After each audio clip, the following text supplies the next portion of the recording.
For the Snuggled and Bobbles sweater, you will need a 5mm crochet hook and a 4.5mm crochet hook, or whatever hook size you need to reach that gauge. You'll also need a tapestry needle, a pair of scissors, and 6 stitch markers. For the yarn, I'm going to be using Hobby Friends Extra Fine Merino, which is a 100% wool sport weight yarn, and we're going to be holding that double with a lace weight mohair yarn, and this one is Hobby Friends Kids Silk. Before we start the pattern, I want to begin with a really important note. So for this pattern to work and all of the bobbles to line up without being wonky or being offset, you need to make sure that your seams are exactly straight when working in the round. And there's something we can do to make sure that that happens. So when working in the round, when we complete a round, we slip stitch into the first stitch of the round, and in this pattern we chain one and turn. But I want to show you before we turn that slip stitch we made created a stitch right here. That's not the first stitch of the round. The first stitch of the round is the one next to it here. That is the first stitch.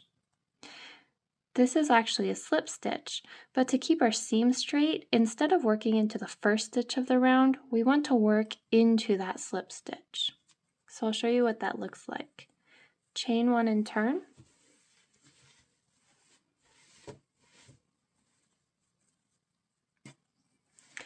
And instead of working into the first stitch of the round here, we're going to work into that slip stitch. And when looking at a pattern, this is often written as working into the same stitch. And then you continue your round. So this is very important. Make sure that every round in this pattern, you're working into the same stitch, which is that slip stitch. To start this sweater, begin with a 5mm crochet hook or whatever size helped you reach gauge. We're going to make a slip knot and chain the number of stitches that it specifies for your size. For this tutorial, I'm going to be creating the 6T size, so I'll be chaining 72. Once you've chained all of your chains, you're going to form a loop. When you do this, run your hands along your chains to make sure they're all facing the same direction so that when you turn to form a loop, you're not twisting it. So we're going to work a single crochet stitch right into the back hump of that first chain.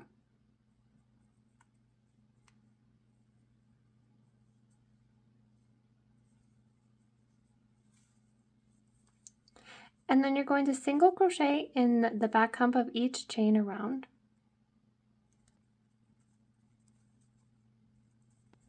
And before I forget, I'm actually going to mark my first stitch over here with a stitch marker just to make things a little bit easier to see.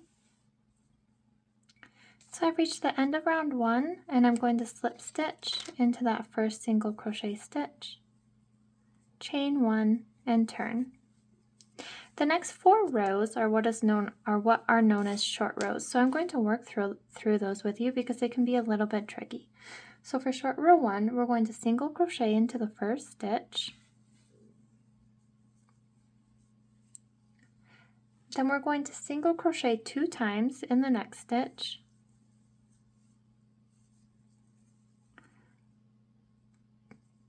Oops, I dropped the mohair piece to that stitch. Okay, so I single crocheted twice into that same stitch. You're going to place a marker into the last stitch that was just made, and then single crochet a 3rd time, all into that same stitch. And what we're doing here is we're marking our corners, the 4 corners of a raglan sweater where we will be doing our increases. So now you're going to single crochet in the next 9 stitches.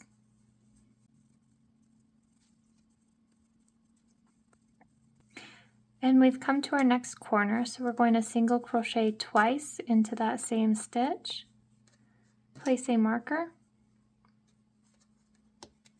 and then single crochet a 3rd time into that same stitch. The next set of instructions varies based on size, so follow the pattern for your size. I again am working the 6T for this video, so I will be working into the next 25 stitches. We've reached our next corner, so single crochet twice, place a marker,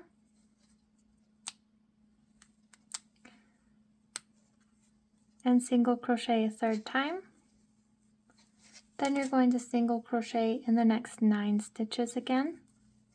We've reached our last corner, single crochet twice, place a marker, and then single crochet a third time. And as you see, I've marked all of our increase spots with the same or similar color. That kind of just makes it easy if you want to do the same. So for the end of short row 1, you're going to single crochet into the next stitch.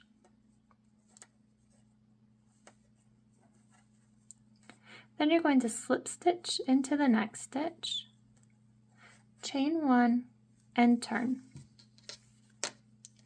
So now that we'll be working back onto this row, this chain 1 is going to create a chain 1 space that we will be working into later. And it's very difficult to see, so I definitely like to mark that chain with a stitch marker. So going right into short row 2, we're going to skip the slip stitch, which is that first stitch right there, and then we're going to single crochet to the stitch marker. So skip the slip stitch, single crochet into these next 2 stitches, and then we're going to work 1 single crochet into the stitch containing the stitch marker and replace that stitch marker. The reason we're not increasing on this row is because we're only increasing every other row around. So now you're going to repeat that again. Single crochet to the next stitch marker, work 1 single crochet into that stitch marker, the stitch containing the stitch marker, replace the stitch marker, and continue working all the way around until you've reached this final corner over here. Okay, I'm at the end of short row 2. I'm going to place 1 single crochet into the stitch containing the stitch marker, replace the marker. I'm going to single crochet in the next 2 stitches, which are these 2 stitches right here. Then we're going to single crochet into the next stitch, which is a stitch from round 1. So we're going to be working right onto round 1. So single crochet in that first stitch, and then slip stitch into the next stitch. Chain 1 and turn. And again, mark that chain 1 space. And you can see that I'm using different color stitch markers to mark those chain 1 spaces from the stitch markers marking the increases. So you can see a little bit better now too what the short rows are doing. We're building up volume in the back of the sweater and the sides while leaving the front untouched. What this does is it brings the back of the sweater up higher than the front so it's more comfortable to wear. So going right into short row 3, you're going to again skip that slip stitch, which is the first stitch right there, and you're going to single crochet to the stitch marker.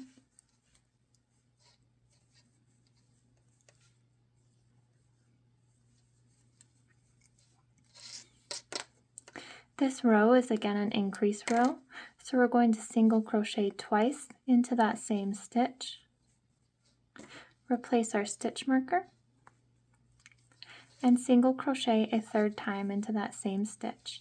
And you're going to repeat that process again. Single crochet to the next stitch marker, work your increase, and continue that around until you reach the corner over here, the final corner.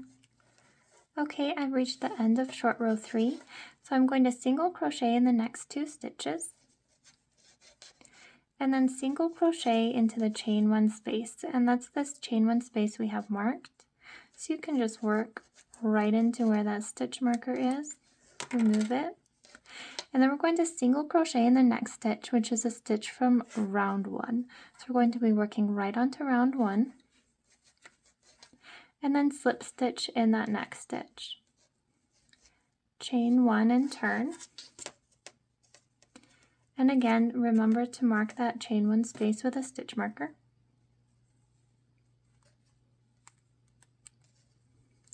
And going right into short row 4, we're going to skip that first slip stitch and single crochet to the first stitch marker. And our last row was an increase row, so this row is not an increase row. So you're just going to work 1 single crochet into that stitch containing the stitch marker. Replace your stitch marker and continue following this pattern around.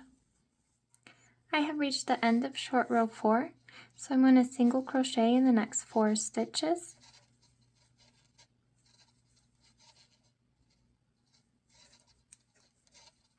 Single crochet in that chain 1 space.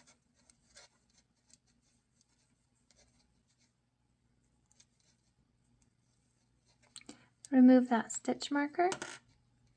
Then we're going to single crochet in the next stitch, which is again from round 1, and slip stitch in the next stitch. And this actually completes our short rows, so we're going to fasten off.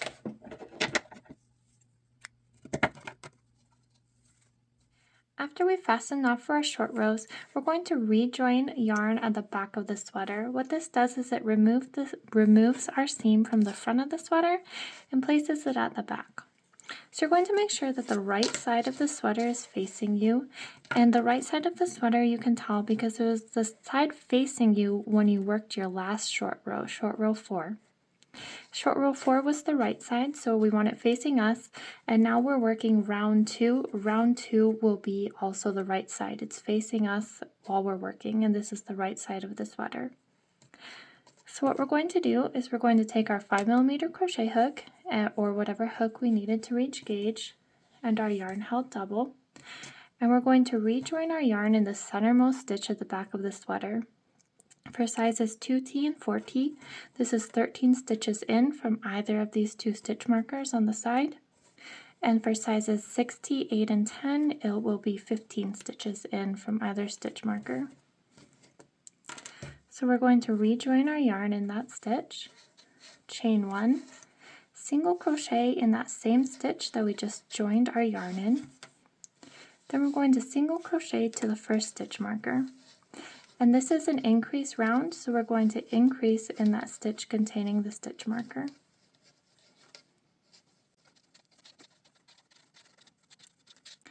So now you're going to work 2 single crochets into that same stitch, replace the stitch marker, and work a 3rd single crochet into that stitch, single crochet to the next stitch marker,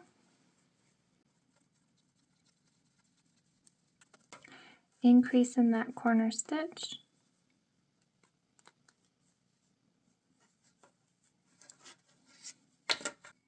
we're going to single crochet in the next 7 stitches,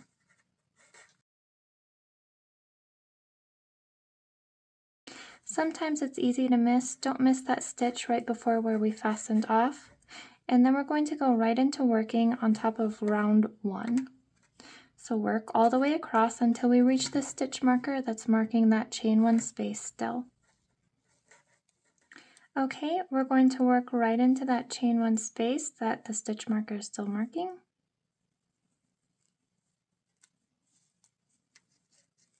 Remove the stitch marker, we don't need this one anymore. And now we're just going to single crochet to the first stitch marker. Work your increase into that stitch marker and just continue following the pattern around. It's pretty straightforward from here once we've completed our first round after the short rows. So I'll meet you back once we get to our first bobble round. So I've worked up a few puff stitch rounds. It's pretty straightforward if you follow the pattern. There will be 3 stitches between each puff stitch and 3 rows in between each puff stitch round. And then each panel, so we have the front panel, the back panel, the right and left panel that will become the sleeves. Each of these 4 panels, the first and last stitch will be a puff stitch. So the only thing kind of funky about working the puff stitch rounds is that we're starting in the center of the back for each round, which means that for this stitch pattern, we're starting in the middle of a stitch pattern. So each round will begin a little bit differently. This is round 17 for size 6T. I'm going to start by single crocheting twice, and then our next stitch will be the puff stitch. Let me just work through one puff stitch with you. You're going to yarn over, insert your hook into the next stitch, yarn over and pull up a loop, and repeat that yarn over and pull up a loop 2 more times for a total of 3 times. You will have 7 loops on your hook. Technically it's 14 loops because our yarn is held double. but I'm just going to consider that 7. You're going to yarn over, pull through the first 6 loops so that you're left with 2 loops on your hook. It's all but that last loop that you're going to pull through.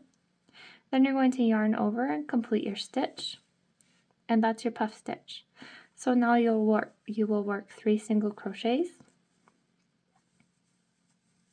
before completing another puff stitch.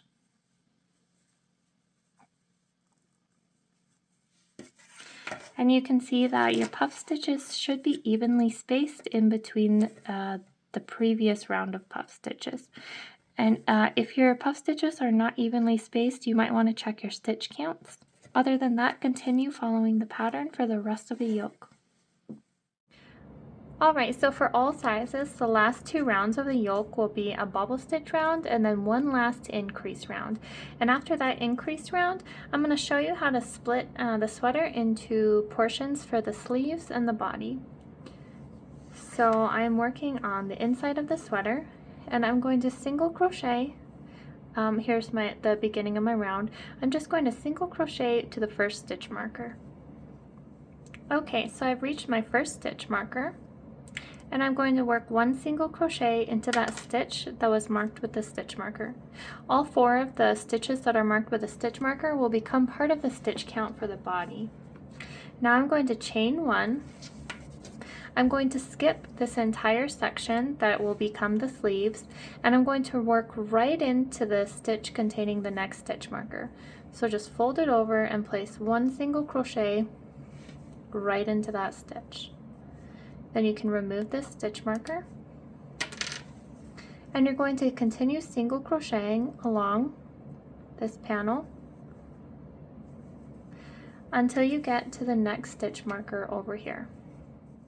Okay, I have reached the next stitch marker, so again I'll place 1 single crochet into that stitch that contained the stitch marker, chain 1, and we're going to skip the sleeve portion and place 1 single crochet right into the stitch containing the stitch marker on the other side.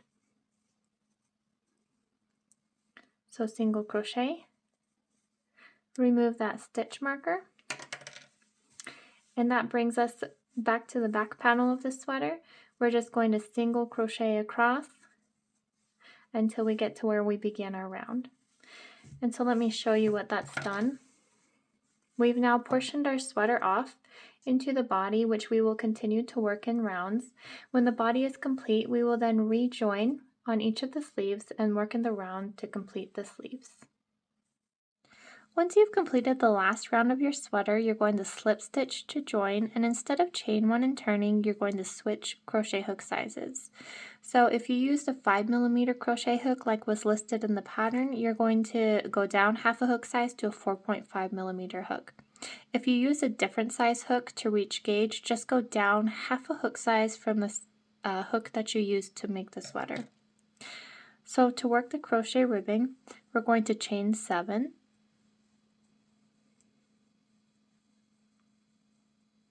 You're then going to single crochet in the back loop of the second chain from the hook and in each remaining chain.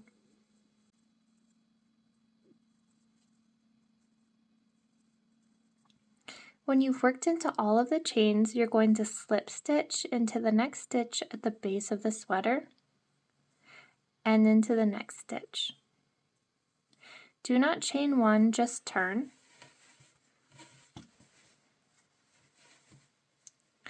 And you're going to back loop only single crochet up the row of stitches that we just made.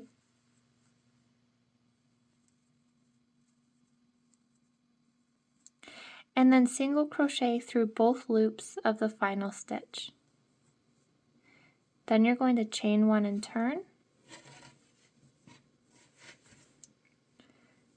Single crochet through both loops of the first stitch, and in the back loop only of the next 5 stitches. You're then going to slip stitch into the next 2 stitches at the base of the sweater, and then you're going to turn to work back up this row and just keep continuing that pattern all the way around the base of the sweater. When you finish the crochet ribbing at the bottom of the sweater, you're going to fasten off, leaving a little bit of a tail because we're going to whip stitch these edges closed and then weave in our ends. So grab a tapestry needle, thread your yarn through, and then you're going to fold these edges together, and you're just going to whip stitch, matching stitch for stitch.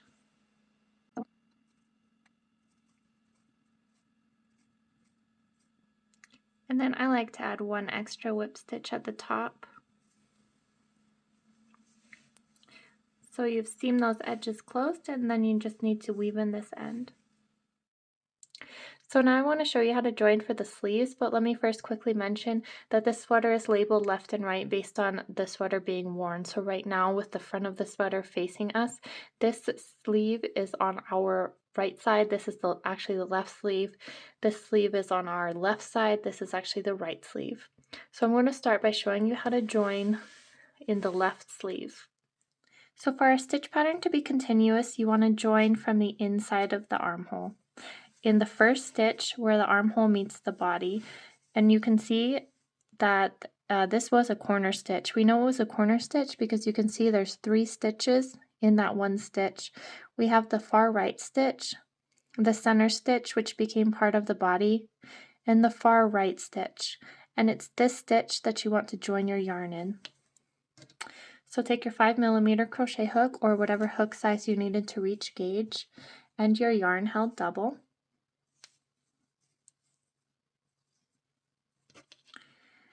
And you're going to join right in that stitch.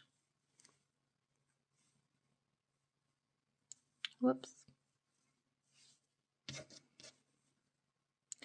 So pull up your new yarn, chain 1, and then you're going to single crochet right in that same stitch that you joined your yarn in.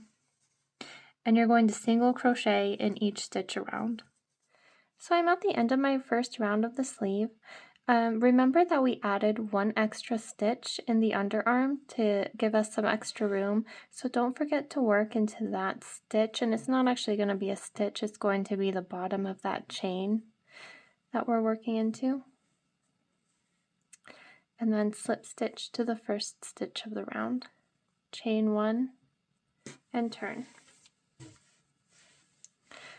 So from here on out, it's pretty straightforward. You're just going to follow the pattern. Don't forget that you're single crocheting into that same stitch. So that's actually the slip stitch that we just made. Single crochet into that of every round so that your bubbles stay even. And just follow the pattern for the sleeve.